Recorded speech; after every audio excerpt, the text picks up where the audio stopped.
Kami datang di hadapan-Mu ya Tuhan dengan segala keberadaan kami.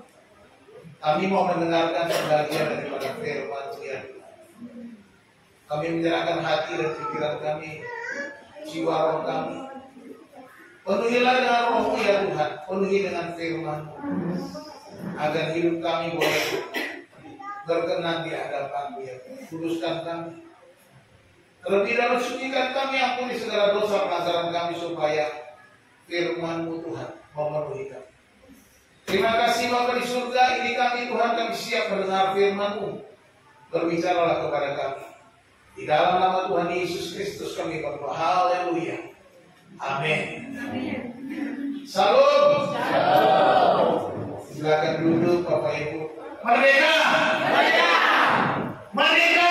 Merdeka. Merdeka. Merdeka. Puji Tuhan.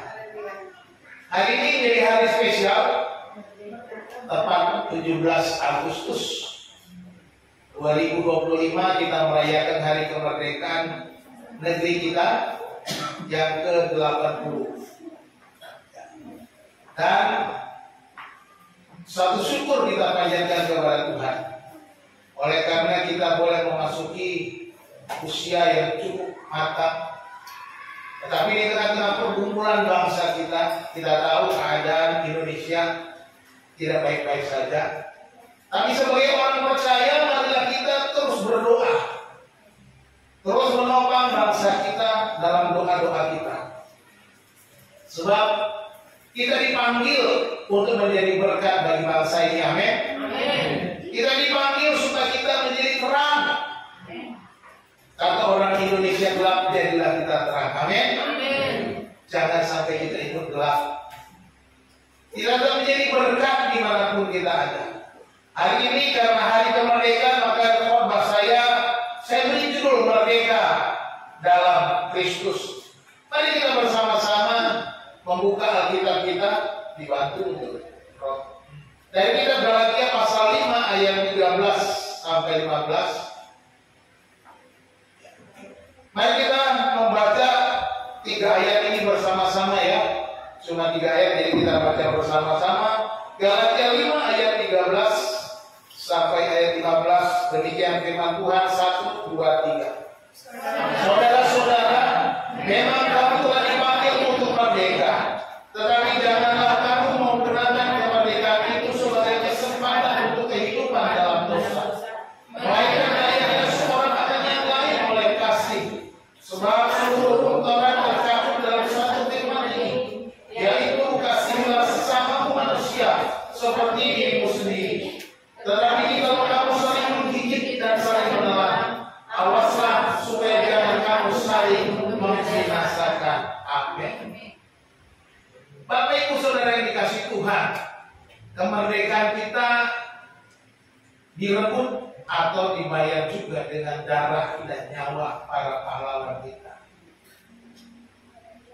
Tanpa perjuangan mereka, tanpa pengorbanan para pahlawan yang telah mati di medan perjuangan,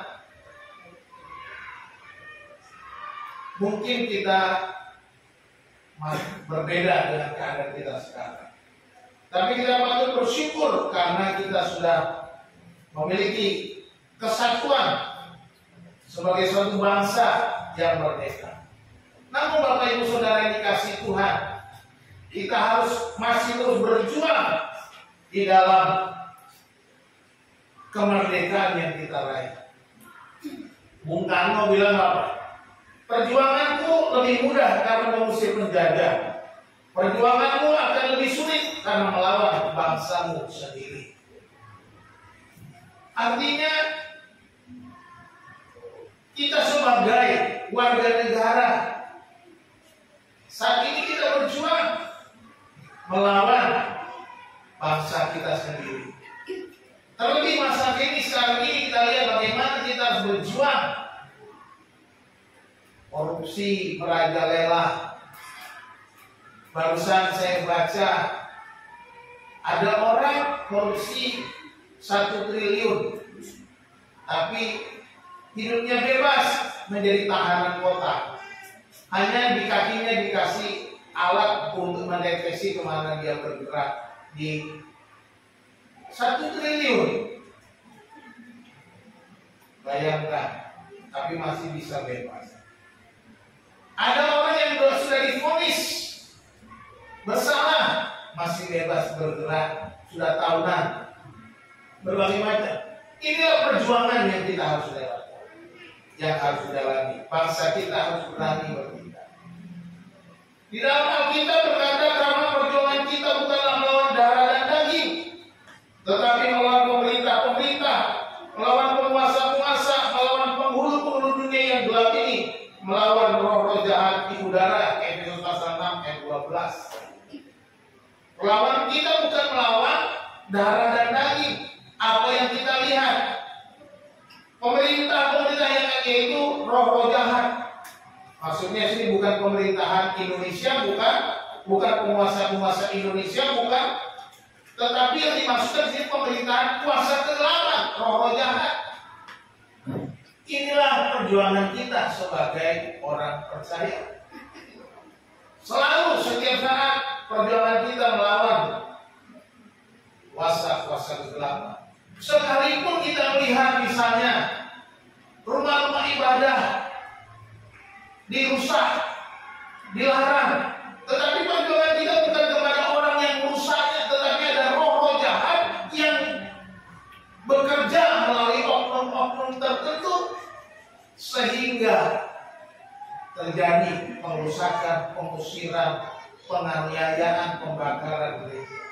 Musuh kita bukan orang-orang itu, tetapi musuh kita adalah kuasa-kuasa kegelapan. Yang itu sebabnya kita harus terus tetap teguh berdoa, berjuang supaya kita dapat mengalahkan kuasa kegelapan. Hari ini kita belajar bagaimana orang yang merdeka di dalam Kristus. Kita belajar 3 pola hidup yang harus dilakukan untuk mengisi kemerdekaan di dalam Kristus Yesus. Yang pertama dalam bacaan kita adalah jangan kita hidup lagi dalam dosa. Dikatakan di dalam ayat itu dengan jelas, saudara-saudara memang kamu telah dipanggil untuk merdeka, tetapi janganlah kamu mempergunakan kemerdekaan sebagai kesempatan untuk kehidupan dalam dosa. Janganlah kamu mempergunakan kemerdekaan itu untuk kesempatan hidup di dalam dosa. Ini yang diajarkan firman Tuhan. Jangan kita hidup di dalam dosa. Apa sih dosa itu? Apa itu? Dosa itu apa? Saya bolak-balik ngajarin loh. Ada lupa ya. Apakah dosa itu? Berbohong, mencuri. Itu kan dosa? Itu adalah tindakan-tindakan dosa, perbuatan-perbuatan dosa. Betul apa yang Bapak Ibu katakan. Dosa itu artinya meleset. Itu artinya dosa. Di dalam bahasa Alkitab, bahasa Yunani disebut hamartia. Hamartia itu artinya meleset. Tahu artinya meleset? Bukan terpleset. Ya, bukan terpleset. Tapi ini meleset. Seperti kalau kita lihat gambar di sini. Ini kalau kita lihat ada panah, anak panah ini, ada yang tepat, ada di putih di pinggir-pinggirnya. Artinya dia meleset. Wah, ketika dia berusaha untuk melepaskan anak panah itu tidak tepat sasaran, ya. Jadi artinya tidak mencapai sasaran, itu artinya meleset.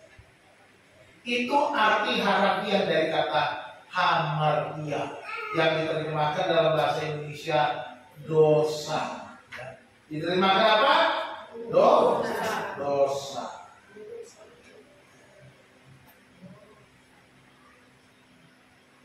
Jadi kita lihat di sini dosa itu bukan sekedar perbuatan-perbuatan saja. Jadi kalau Bapak Ibu tidak mencapai sasaran yang Tuhan mau, saudara berdosa.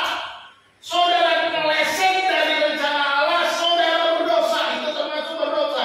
Bukan hanya perbuatan-perbuatan seperti mukulin orang, ribut-ribut, bikin kerusuhan, mencuri, membunuh, berzina. Bukan cuma itu memang terlalu gampang kita, tetapi kita tidak sadar ketika kita tidak sesuai dengan kehendak Allah, kita sama dengan meleset. Supaya kita pahami. Ya. Oleh karena itu akibat dosa apa? Akibat dosa itu terpisah dari Allah. Kalau ini gambarannya ketika manusia jatuh dalam dosa, ini Allah dan kita kehilangan terpisah dari Allah. Karena dosa memisahkan manusia dari Allah. Itu akibat dosa, terpisah dari Allah. Secara hidup kekal kita kehilangan hidup kekal. Tetapi juga sebagai orang percaya, kita dikatakan dalam firman Tuhan di dalam Yesaya 59 ayat 2. Tetapi yang merupakan pemisah antara kamu dan Allahmu ialah segala kejahatanmu, dan membuat dia menyembunyikan diri terhadap kamu sehingga ia tidak mendengar, ialah segala dosamu. Kenapa? Berdoa sekian lama tidak didengar. Salah satunya, bukan pasti itu aja jawab, karena ada dosa yang harus dibereskan. Tuhan tidak mau mendengar, Tuhan tidak mau menolong. Kenapa? Dosamu belum diselesaikan. Salah satunya itu. Memang ada yang sudah diselesaikan, Pak, tapi kok masih belum. Nah, itu artinya waiting list. Ya. Jadi ada waiting list. Waktunya Tuhan ketika kita melihat jam doa kita. Jadi dibedakan. Tapi yang jelas oleh karena dosa, oleh karena perbuatan kita, oleh karena kita tidak sesuai dengan rencana Allah, oleh karena kita meleset dari semua yang Allah programkan dalam hidup kita, tapi kita tidak mau mengikuti jalan-jalan itu, kita tidak didengar Tuhan. Itu kata Yesaya 59 ayat yang kedua. Apalagi dosa itu? Yakobus bilang apa? Yakobus 4 ayat 7 bilang, jadi jika seorang tahu bagaimana ia berbuat baik, tetapi ia tidak melakukannya, ia tahu yang baik, tahu hal-hal baik, tapi tidak mau melakukan, itu juga dosa. Makanya kita meleset. Kalau kita tahu berbuat baik, kita tidak melakukan itu, sama dengan berdosa. Jadi kalau kita tahu berbuat baik, lakukan yang baik. Kalau kamu sudah mengenal hal baik, lakukan hal-hal baik itu. Dimanapun, kapanpun, kepada siapapun, lakukan itu. Ya, jadi mari kita belajar untuk melakukan semua yang kita ketahui, semua hal-hal baik. Jadi jangan hanya berpikir dosa itu hanya berbuat kejahatan. Tidak. Tapi tahu yang baik, tidak melakukan yang baik, dosa. Jadi bukan sekedar melakukan kejahatan, bukan sekedar kita menipu orang, bukan sekedar kita menyakiti hati orang, tapi tahu yang baik, kita tidak melakukan. Apalagi kita tahu yang baik, kita malah melakukan yang buruk, yang jahat, lebih parah itu namanya. Tidak melakukan yang baik aja sudah dosa, apa lagi? Tahu nih, kita tahu kalau narkoba itu tidak baik, nanti kita masih juga narkoba. Itu lebih parah itu namanya. Sudah tahu, tapi masih dilanggar. Itu lebih jelas. Sedangkan kita tahu yang baik, kita juga harus menghindarinya, melakukan yang baik, dan mau menjadi berkat. Tuhan Yesus menceritakan sebuah perumpamaan tentang benih. Kita lihat ada seorang yang mau menabur, ada benih yang jatuh di pinggir jalan. Pada ayat 12, yang jatuh di ini tafsirannya, yang jatuh di pinggir jalan itu ialah orang yang telah mendengarnya, kemudian datanglah iblis lalu mengambil firman itu dari dalam hati mereka, supaya mereka jangan percaya dan diselamatkan. Yang jatuh di tanah yang berbatu-batu ialah orang yang telah mendengar firman itu, menerimanya dengan gembira, tetapi mereka itu tidak berakar. Mereka percaya sebentar saja dan dalam masa pencobaan mereka murtad. Yang jatuh dalam semak duri ialah orang yang telah mendengar firman itu, dan dalam pertumbuhan selanjutnya mereka terhimpit oleh kekhawatiran dan kekayaan dan kenikmatan hidup, sehingga mereka tidak menghasilkan buah yang matang. Ini juga seperti kita sudah dengar firman. Kita dengar firman, ada yang jatuh di tanah yang berbatu, ada di tanah di pinggir jalan, ada yang tumbuh di semak duri, tapi ada di tanah yang subur. Saya nggak menjelaskan tanah subur. Kalau tanah subur udah jelas, tumbuh berbuah.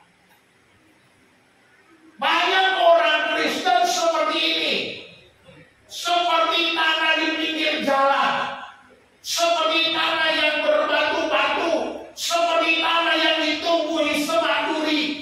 Ketika firman Tuhan didengar, tidak bertumbuh, malah dikatakan ketakutan, kekhawatiran, tidak percaya, murtad dari soal ini karena ini meleset, tidak mencapai sasaran. Ketika kita sudah mendengar firman Tuhan, apa yang kita lakukan? Apakah kita menerima firman Tuhan itu dengan sepenuh hati kita, menyimpannya dalam hati kita, melakukannya, mempraktekkan dalam hidup kita tiap-tiap hari? Ini menjadi penting. Jangan cuma menerima lalu dikatakan ayat yang ke-14 itu, mereka terhimpit oleh kekhawatiran, kekayaan, kenikmatan hidup. Karena khawatir orang abai firman Tuhan. Karena khawatir dia pikir jalan sendiri, dia mau cari jalan bagaimana menyelesaikan kekhawatirannya. Karena kekayaannya dia juga menjauh dari Tuhan, dan dia menikmati hidupnya menjauh dari Tuhan, gak menghasilkan Tuhan. Jadi mari kita hidup menjauhi dosa kita, jauhkan hidup kita dari dosa. Jangan lagi kita hidup di dalam dosa. Seperti apa hidup kita? Apakah kita tanah di pinggir jalan? Apakah kita tanah yang berbatu-batu? Apakah kita tanah yang penuh semak duri? Kita yang tahu. Mari kita belajar untuk menerima firman Tuhan menjadi tanah yang subur, yang tumbuh baik, yang berbuah lebat, yang terus berbuah menjadi berkat. Amin. Ibrani 12 ayat 1 berkata, karena kita mempunyai banyak saksi bagaikan awan yang mengelilingi kita, marilah kita menanggalkan semua beban dan dosa yang begitu merintangi kita, dan berlomba dengan tekun dalam perlombaan yang diwajibkan bagi kita. Tanggalkan beban, tanggalkan dosa, semua itu merintangi perjuangan kita, merintangi perlombaan yang sedang kita hadapi, perlombaan kita setiap hari sebagai orang percaya, di mana kita terus berusaha untuk hidup berkenan kepada Tuhan, berusaha untuk hidup dipimpin oleh Tuhan, berjalan bersama Tuhan. Tetapi dosa, beban merintangi kita untuk kita bisa maju. Mari kita tanggalkan semua beban dan dosa yang merintang. Mari kita tinggalkan. Jangan engkau berjalan bersama Yesus, tapi masih suka dengan dosamu, masih kau pikul dosamu, masih kau bawa dosamu. Capek sendiri. Yesus mau kita menanggalkan semua dosa dan beban yang kita. Dalam Alkitab kita belajar dari Yusuf.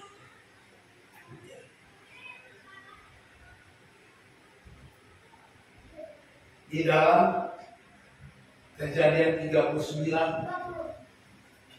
Yusuf tinggal di rumah seorang pegawai istana Firaun yang bernama Potifar.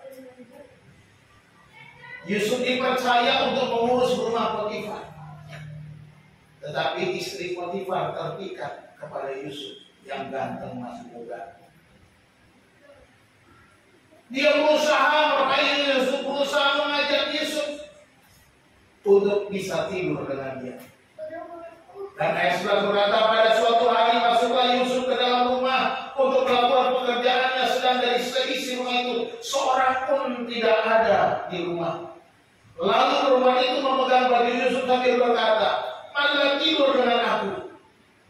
Tetapi Yusuf meninggalkan bajunya di tangan perempuan itu dan lari keluar. Yusuf lari dari perempuan itu. Yusuf tidak mau jatuh ke dalam dosa yang dilakukan atau dibujuk oleh perempuan itu yang mencobainya. Yusuf meninggalkan bajunya dan lari.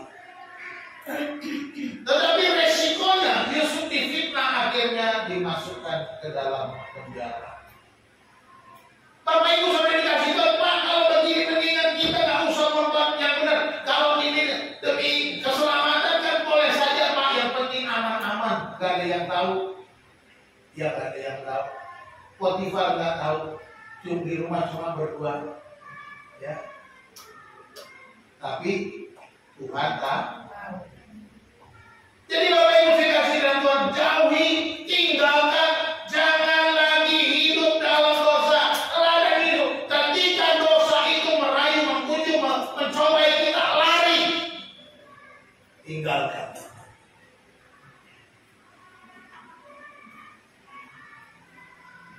Yang kedua, orang yang merdeka itu hidup saling melayani.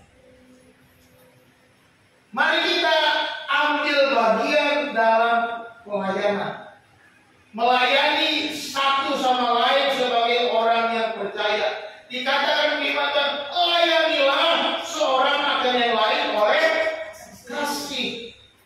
Layanilah seorang akan yang lain oleh kasih. Di dalam ayat yang sama itu dikatakan, melainkan layanilah seorang akan yang lain oleh kasih. Masih dari ayat yang ke-13. Jangan lagi kemerdekaan itu kau pergunakan sia-sia. Jangan lagi kemerdekaan itu kau biarkan begitu saja. Jadi gunakan kemerdekaan kita untuk berkarya. Gunakan kemerdekaan kita untuk berbakti. Gunakan kemerdekaan kita untuk hidup sebagai seorang hamba. Itu yang Tuhan mau. Markus 10 ayat 45. Belum dihidupkan, tolong dihidupkan.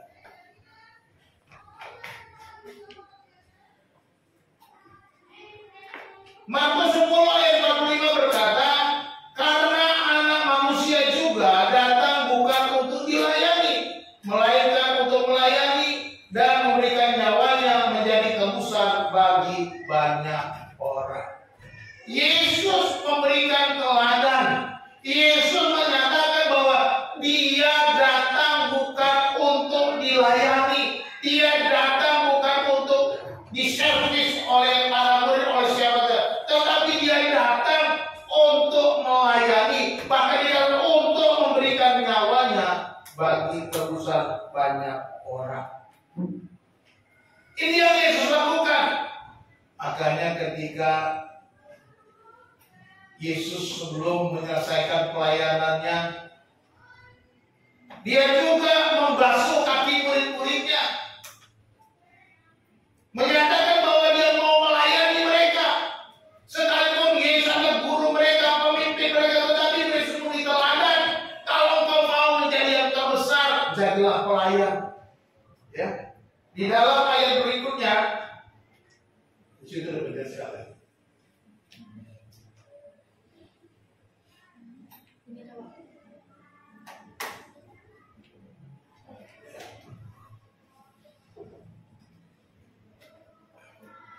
Di dalam ayat 44 sebelum Yesus berkata, aku datang untuk melayani.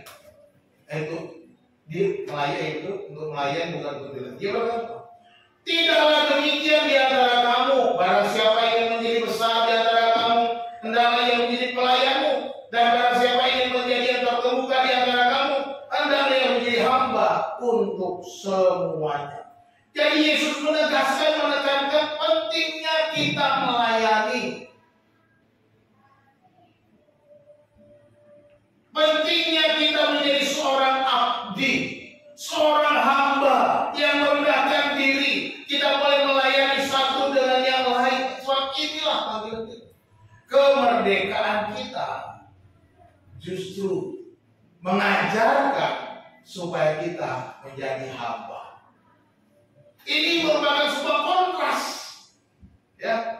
Karena kalau bicara hamba, bicara budak, itu berarti dia berada di bawah otoritas tuannya. Ya gitu. Bicara di kata doulos, budak itu budak yang menyerahkan hidupnya kepada tuannya. Tetapi justru kita juga sudah dimerdekakan oleh Kristus, tetapi juga kita harus menjadi hamba. Kita melayani bukan karena sebagai status budaknya, tapi kita melayani dengan sukacita oleh karena kita sudah dimerdekakan. Jadi pelayanan yang kita lakukan adalah pelayanan sebagai ucapan syukur, sebagai rasa syukur karena kita sudah merdeka, sebagai rasa syukur karena kita sudah dibebaskan. Kita memang tidak status budak, tetapi kita harus menjadi seorang budak di hadapan Tuhan. Artinya menyerahkan diri, merendahkan diri, menghambakan diri. Ya.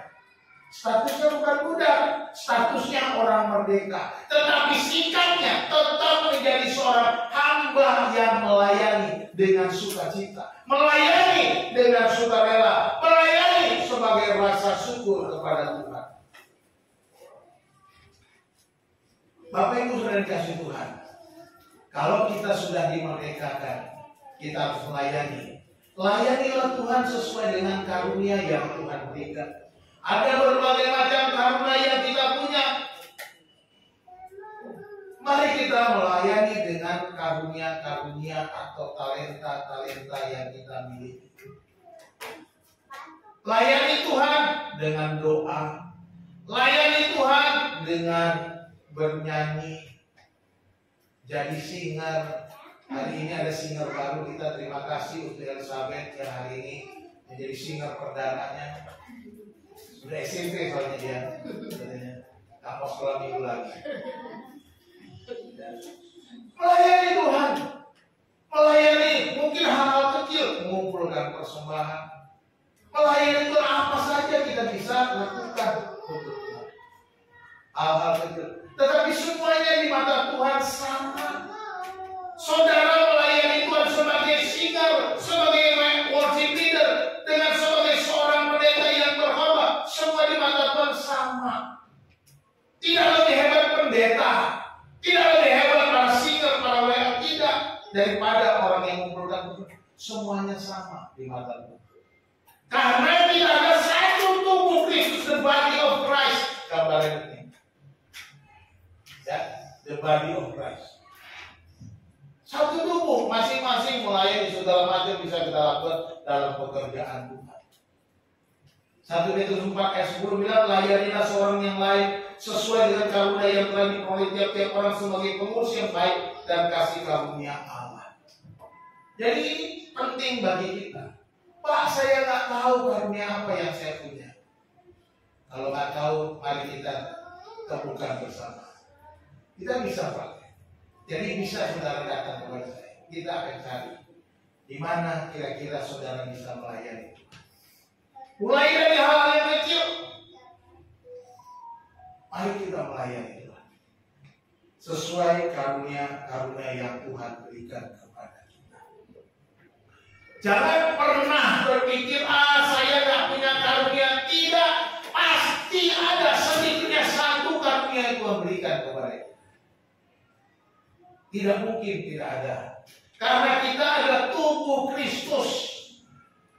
Kalau tubuh Kristus sudah dilengkapi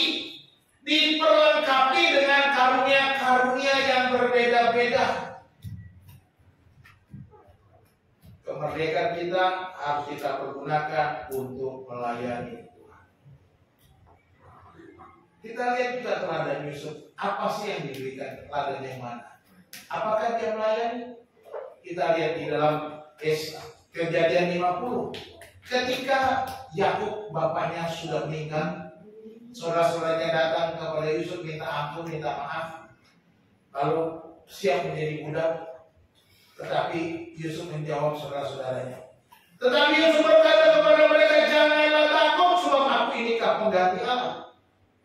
Memang kamu telah berkata-kata yang jahat terhadap aku, tetapi Allah telah berkata-katanya untuk kebaikan dengan maksud melakukan seperti yang terjadi sekarang ini, yakni memelihara hidupmu, hidup suatu bangsa yang besar. Jadi janganlah takut, aku akan menanggung makanmu dan makan anak-anakmu juga. Demikianlah ia menghibur mereka dan menenangkan hati mereka dengan perkataannya. Ayat 21 saudara. Janganlah takut, aku akan menanggung makanmu dan makan anak-anakmu juga. Inilah pelayanan dilakukan Yusuf. Yusuf bisa saja mendendam, Yusuf bisa saja mengusir saudara-saudaranya, Yusuf bisa saja marah ledak-ledak, Yusuf bisa saja melakukan kejahatan demi kejahatan yang dia terima dari saudara-saudaranya. Tetapi Yusuf tidak melakukan itu. Yusuf dia melayani saudara-saudaranya. Aku akan menanggung makanmu dan makan anak-anakmu. Demikianlah dia menghibur, menenangkan hati mereka dengan perkataan. Inilah pelayanan, menyerahkan hidupnya untuk saudaranya. Demikian juga kita mau menyerahkan hidup kita untuk saudara kita. Sekalipun mungkin kita pernah tersinggung, sekalipun kita pernah sakit hati, sekalipun kita pernah kecewa dengan dia, tetapi jangan kita malah membalas, tetapi jadilah pelayan seperti Yusuf. Jadilah seorang yang mau merendahkan diri seperti Yusuf, menyerahkan hidupnya melayani saudaranya. Demikian juga kita di dalam keluarga Allah. Lakukan itu. Yang ketiga, bagaimana kita mengisi kemerdekaan kita di dalam Kristus. Di dalam ayat ini dikatakan kita harus berpegang pada firman Tuhan. Firman Tuhan adalah kebenaran. Yohanes 17 ayat 17. Firman Tuhan adalah satu-satunya pedoman bagi kita. Firman Tuhan adalah standar hidup kita.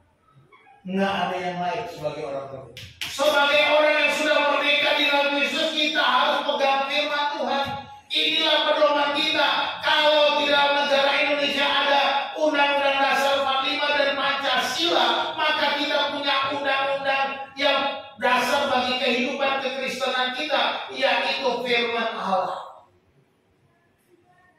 Isinya banyak banget, lebih banyak daripada UUD 45. UUD 45 ada berapa? Ini tebalnya, ini tebal karena kertasnya ada tipis-tipis, coba kertasnya yang tebal.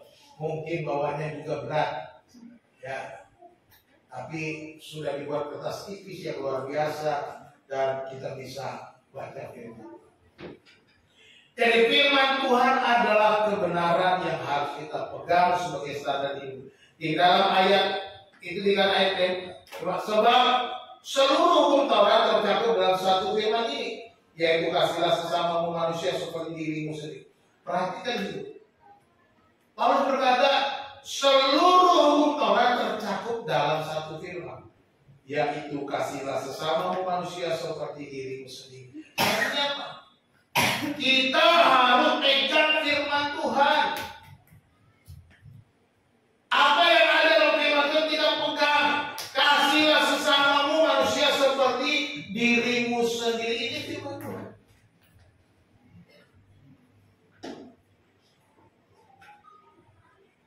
Tanpa firman Tuhan, apakah kita bisa hidup? Bisa, Pak.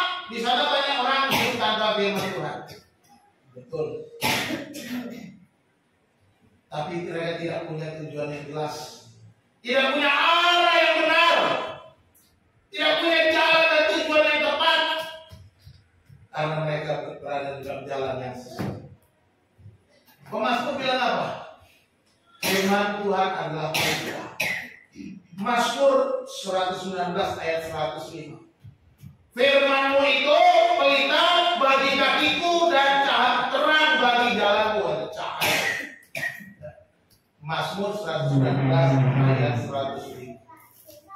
Kan kita sudah dibuat lagu ya. Firman-Mu pelita bagi kakiku, terang bagi jalanku. Artinya apa? Pelita bagi kaki, terang bagi jalan. Artinya apa? Kalau kau mau berjalan ke arah yang jelas, kalau kau mau berjalan ke arah yang benar, pakai firman Tuhan. Hanya firman Tuhan yang bisa memampukan kaki kita berjalan ke arah yang terang, sana terang. Tuhan menjadi terang, menjadi pelita, menjadi petunjuk arah, jadi kita bisa melangkah ke arah yang tepat. Itu maksudnya. Kalau kita tidak mengandalkan firman Tuhan, maka kita berjalan di dalam gelap. Jadi kalau ada yang bilang Indonesia gelap, saudara nggak ikut firman Tuhan, saudara tetap gelap. Akhirnya gelap berjalan dalam gelap, tetap gelap, gelap. Jadi kita menjadi terang, anak-anak itu menjadi terang. Amin. Yesus berkata, kamulah terang dunia. Amin. Kita terang dunia. Firman Tuhan adalah pelita, agar hati kita bisa melihat apa yang tak terlihat oleh mata. Firman Tuhan membuat hati kita bisa melihat apa yang mata tidak lihat, yaitu kita punya iman. Iman adalah dasar dari segala sesuatu yang kita harapkan dan bukti dari segala sesuatu yang tidak kita lihat. Apa yang terjadi di depan, apa yang kita harapkan di depan, kita beriman, itu kita bisa lihat dari firman Tuhan. Bukan dengan mata kita ini, tapi hati kita bisa melihat melalui firman Allah yang kita baca, kita renungkan, kita dengar, kita lakukan dalam kehidupan kita. Maka kalau kita sudah hidup dalam firman Tuhan, maka kita akan terus menjadi berkat, terus berbuah. Mazmur 1 ayat 1 sampai 3 jadi jelas. Ya, mari kita baca Mazmur 1 ayat 1 sampai 3 bersama-sama. 2, 3. Berbahagialah orang yang tidak berjalan menurut nasihat orang fasik, yang tidak berdiri di jalan orang berdosa, dan yang tidak duduk dalam kumpulan pencemooh. Tetapi yang kesukaannya ialah Taurat Tuhan, dan yang merenungkan Taurat itu siang dan malam. Ia seperti pohon yang ditanam di tepi aliran air, yang menghasilkan buahnya pada musimnya, dan yang tidak layu daunnya. Apa saja yang diperbuatnya berhasil. Haleluya. Tetapi yang kesukaannya ialah Taurat Tuhan, dan yang merenungkan Taurat itu siang dan malam. Ia seperti pohon.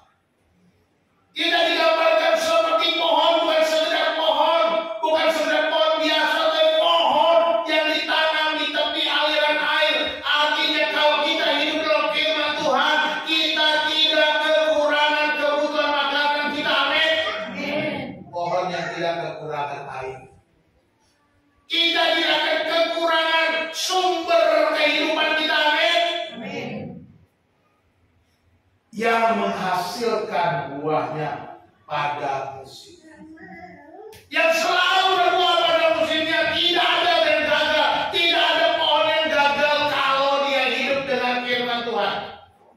Ini kata firman Tuhan, bukan kata saya. Saya juga merasakan bagaimana saya mulai menikmati firman Tuhan itu terjadi dalam kehidupan saya, menghasilkan buah pada musimnya. Tidak layu daunnya, selalu segar, selalu lebat,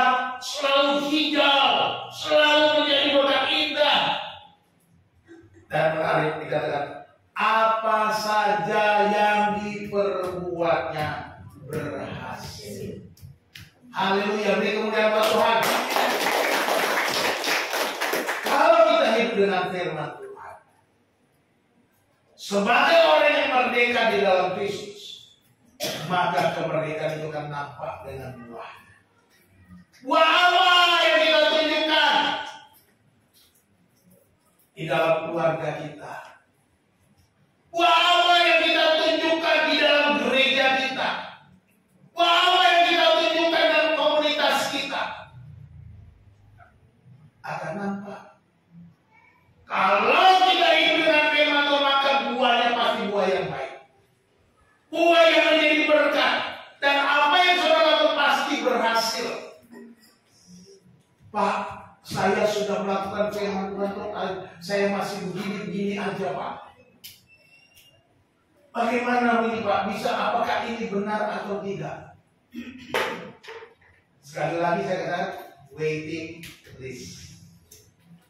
Waktu Tuhan pasti yang terbaik. Kalau kau sudah melakukan kebenaran firman Tuhan, hidup dalam firman Tuhan, hidup sesuai dengan sebenarnya, dengan hati yang rela, dengan hati yang tulus, dengan kebenaran, dengan kesungguhan hati, dengan penyerahan kepada Tuhan, tinggal menunggu waktunya Tuhan untuk berbuah pada musimnya, atau untuk berhasil di dalam hidupmu. Tidak ada yang instan. Di dalam Tuhan tidak ada proses instan mendadak tiba-tiba. Tetapi apakah bisa? Bisa, Tuhan bisa buat yang instan. Tetapi jangan berharap yang instan-instan. Teruslah berharap, teruslah berdoa, teruslah berjuang, teruslah lakukan firman Tuhan. Ini yang Tuhan mau. Apa? Ketekunan, kesetiaan. Itu ya.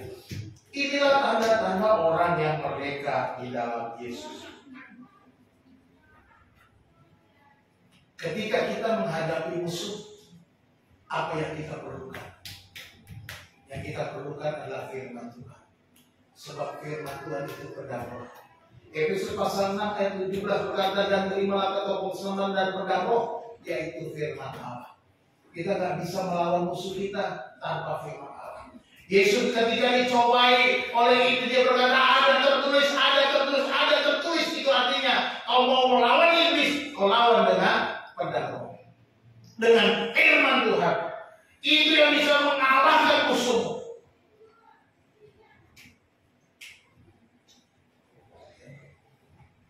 Jadi mari kita terus berjuang. Kenakan, pakailah firman Tuhan sebagai senjata kebenaran, sebagai senjata untuk melawan kuasa-kuasa kegelapan. Jangan pakai firman Tuhan untuk mencari keuntungan. Ada nggak orang pakai firman Tuhan cari keuntungan? Ada. Jadi jangan cari keuntungan. Lakukan untuk melakukan kebenaran. Kalau keuntungannya sudah pasti. Jadi mari kita hidup dengan firman Tuhan, hidup di dalam firman Tuhan sebagai orang yang merdeka. Jangan lagi hidup asal-asalan. Kita sudah merdeka, kita sudah punya undang-undang dasarnya. Lakukan undang dasar ini dengan sepenuh hati, dengan hati yang rela, dengan kesungguhan, dengan penuh sukacita. Sekarang teladan Yusuf lagi. Oh, Yusuf terus Pak, ya dulu Yusuf ini satu contoh yang luar biasa. Ketika saya menyiapkan belajar ini dari Yusuf, ya. Apakah Yusuf hidup dengan firman Allah? Pak, kan waktu itu belum ada Alkitab, ya betul. Tapi dia hidup dengan firman Allah karena dia punya hubungan dengan Tuhan. Apa yang lihat pengakuan Fir'aun. Ketika Yusuf memberi arti mimpi Fir'aun, dan kemudian Fir'aun mengangkat Yusuf menjadi seorang perdana menteri. Kata Fir'aun kepada Yusuf, oleh karena Allah telah memberitahukan semuanya ini kepadamu. Sekali lagi saya baca. Oleh karena Allah telah memberitahukan semuanya ini kepadamu, tidaklah ada orang yang demikian berakal budi dan bijaksana seperti engkau.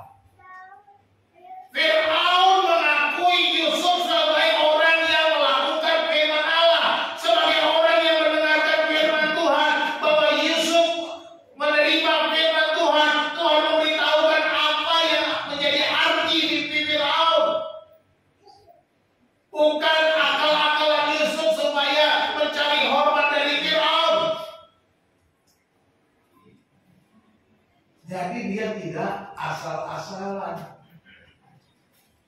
Ketika Firaun menyampaikan mimpinya, Yusuf minta hikmat Tuhan. Bertanya, tolong Tuhan. Mungkin di dalam hatinya tidak disebutkan, tidak dicatat di Alkitab, tapi pasti.